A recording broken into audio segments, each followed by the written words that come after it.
Parava director by Soubin ഷായർ സംവിധാനം ചെയ്ത് is A coming of age drama set in the colourful and culturally rich neighbourhood of Mattancherry, Kochi. കൊച്ചിയുടെ ഒരു പ്രദേശത്ത്, കൊച്ചിയിലെ മട്ടാഞ്ചേരി ആ ഒരു ഭാഗത്ത് സാംസ്കാരികമായിട്ടും അല്ലാതെയൊക്കെ നല്ല സമ്പന്നമായ മട്ടാഞ്ചേരി കേന്ദ്രീകരിച്ച് രൂപീകരിക്കപ്പെട്ട ഒരു കമ്മിങ് ഓഫ് ഏജ് ഡ്രാമയാണ്. ന്യൂജൻസൊക്കെ എൻഗേജഡ് ആയിട്ടുള്ള.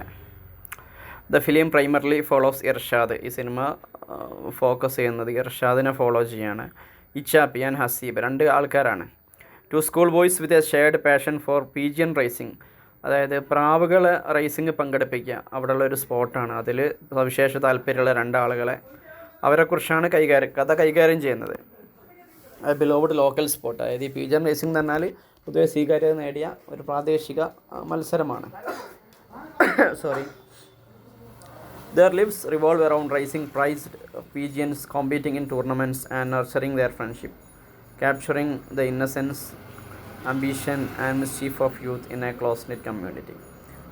അവരുടെ മൊത്തൊരു ജീവിതം ചുറ്റിപ്പറ്റി നിൽക്കുന്നത് റേസിംഗ് പ്രൈസ്ഡ് പീജിയൻസ്, നല്ല വില കൂടിയ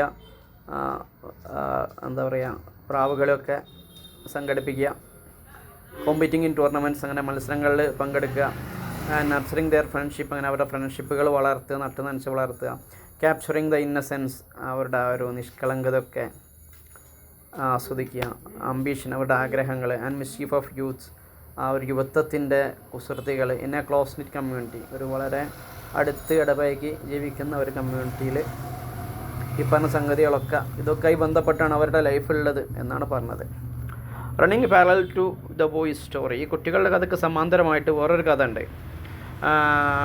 the more serious and emotionally heavy narrative of ഷെയ്ൻ്റെ വളരെ സീരിയസും വൈകാരികമായിട്ട് വല്ലാതെ പ്രയാസം ഉണ്ടാക്കുന്നതായിട്ടുള്ള ഒരു കഥ ഉണ്ട്. ഷെയ്ൻ എന്ന് പറഞ്ഞാൽ ഇച്ചാപ്പീസ് എൽഡർ ബ്രദർ, ഇച്ചാപ്പിയുടെ മൂത്ത സഹോദരനാണ്. Shane's life takes a tragic turn when his close friend Imran, a member of local cricket club, is killed in a violent encounter involving drug addicts. ഷെയ്ൻ്റെ ലൈഫിൽ ടേക്സ് എ ട്രാജിക് ടേൺ, വളരെ ദുരന്തം സംഭവിക്കുകയാണ്. When his close friend Imran, അദ്ദേഹത്തിൻ്റെ അടുത്ത ആത്മാർത്ഥ സുഹൃത്ത് Imran, a member of a local cricket club, അവിടെയുള്ള ഒരു പ്രാദേശിക ക്രിക്കറ്റ് ക്ലബ്ബിലൊക്കെ അംഗമാണ്. Is killed in a violent encounter, അദ്ദേഹം ഒരു ഏറ്റുമുട്ടലിൽ അല്ലെങ്കിൽ ഒരു സംഘടനയിൽ കൊല്ലപ്പെട്ടു.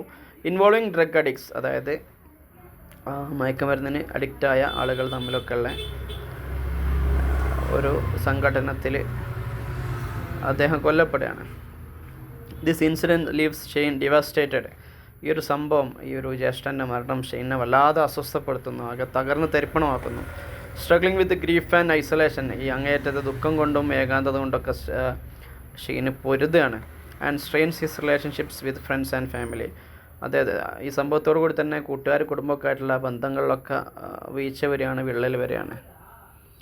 The film carefully weaves together the youthful exuberance of pigeon racing with emotional weight of adult tragedies, ഈ സിനിമ അതിമനോഹരമായി കോർക്കുന്നു ഒരേ സമയം. അതായത് youthful exuberance of pigeon racing, ഈ പറഞ്ഞ പ്രാവിൻ്റെ ആ ഒരു മത്സരങ്ങളിലൊക്കെ പങ്കെടുക്കുന്ന ഒരു യുവത്വത്തിൻ്റെ ഒരു അത്യുത്സാഹം, ഒരു താല്പര്യം, അതും ഒരു സമയത്ത് അതേസമയം തന്നെ with emotional weight of adult tragedies, അതോടൊപ്പം തന്നെ മുതിർന്നവരുടെ ലൈഫിലുണ്ടാകുന്ന ഓരോ പ്രയാസങ്ങൾ, യൂത്തിൻ്റെ ലൈഫും മുതിർന്ന ലൈഫും ഒക്കെ ഒരുമിച്ച് കോർക്കുന്നു. Highlighting themes such as friendship, loss, family bonds and resilience, സുഹൃത്ത് ബന്ധം, നഷ്ടങ്ങൾ, ഫാമിലി ബോണ്ട്സ്, കുടുംബ ബന്ധങ്ങൾ, ആൻഡ് റെസിലിയൻസ്, അങ്ങേയറ്റത്തെ ക്ഷമ, സ്ഥൈര്യം, പിടിച്ചെടുക്കാനുള്ള കഴിവ്, ഇത്തരം ആശയങ്ങളൊക്കെ പ്രൊജക്റ്റ് ചെയ്തുകൊണ്ട് തന്നെ ഇറ്റ് പോർട്രേറ്റ്സ്, ഇത് ചിത്രീകരിക്കുന്നു Mattancherry's local culture with authenticity, വളരെ കൃത്യതയോടുകൂടി തന്നെ മട്ടാഞ്ചേരിയുടെ ആ ഒരു പ്രാദേശിക സംസ്കാരം ഈ സിനിമ ചിത്രീകരിക്കുന്നുണ്ട്. From its bustling streets to its tightened social networks, വളരെ തിരക്കേറിയ അതിൻ്റെ തെരുവ് മുതൽ വളരെ ഇടുങ്ങിയ ഒറ്റപ്പെട്ട സാമൂഹിക കണക്ഷൻ വരെ, അല്ലെങ്കിൽ സോഷ്യൽ നെറ്റ്വർക്ക്സ് വരെ അത് കവർ ചെയ്യുന്നു. Showing the intersection of innocent childhood pursuits and the harsh realities faced by the community, അതായത് വളരെ നിഷ്കളങ്കമായ കുട്ടിക്കാലത്തിൻ്റെ ആഗ്രഹങ്ങളും അന്വേഷണങ്ങളും അതേപോലെ തന്നെ ആ ഒരു കമ്മ്യൂണിറ്റി അഭിമുഖീകരിക്കുന്ന വളരെ പ്രയാസകരമായ റിയാലിറ്റീസ് എല്ലാം കൂടിയൊക്കെ അത് തമ്മിലുള്ള ഒരു ഇൻ്റർസെക്ഷൻ, ഒരു ഒരുമിപ്പിക്കലൊക്കെ ഈ സിനിമയിൽ അല്ലെങ്കിൽ അത് കൈകാര്യം ചെയ്യുന്നു. അത് തമ്മിലൊരു comparison. The movie also explores, ഈ സിനിമ എക്സ്പ്ലോർ ചെയ്യുന്നു, കൈകാര്യം ചെയ്യുന്നു ഇൻ്റർ ജനറേഷണൽ റിലേഷൻഷിപ്സ്, തലമുറാനന്തര ബന്ധങ്ങൾ, ഒരു ജനറേഷനിൽ നിന്ന് മറ്റൊരു ജനറേഷനിലേക്കുള്ള ബന്ധം, ജനറേഷൻ ഗ്യാപ്പ് എന്നൊക്കെ പറയുമല്ലോ. The struggles of middle class youth, middle class മധ്യവയസ്കന്മാരായ ഒരു യൂത്തിൻ്റെ പ്രശ്നങ്ങൾ. And the ways communities come together in moments of grief and celebration. അതുപോലെ തന്നെ പ്രയാസങ്ങളുണ്ടാകുമ്പോഴും സന്തോഷങ്ങളും ആളുകളൊക്കെ ഒരുമിച്ച് കൂടുന്ന ആ ഒരു കാര്യങ്ങൾ.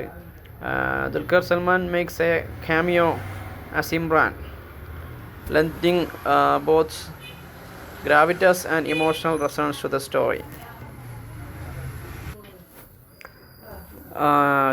Dulquer Salman makes A cameo as Imran ആയിട്ടൊരു ചെറിയ റോള് ദുൽഖർ സൽമാൻ ചെയ്യുന്നുണ്ട്. ക്യാമിയോ എന്ന് പറഞ്ഞാൽ വളരെ ചെറിയ റോളിനാണ് പറയുക സിനിമയ്ക്ക്, അതേസമയം വളരെ മീനിങ് ഫുൾ ആയിട്ടുള്ള അല്ലെങ്കിൽ എഫക്റ്റീവ് ആയിട്ടുള്ള ഇമ്രാനെ ചെയ്യുന്നുണ്ട്. Lending both gravitas and emotional resonance to the story.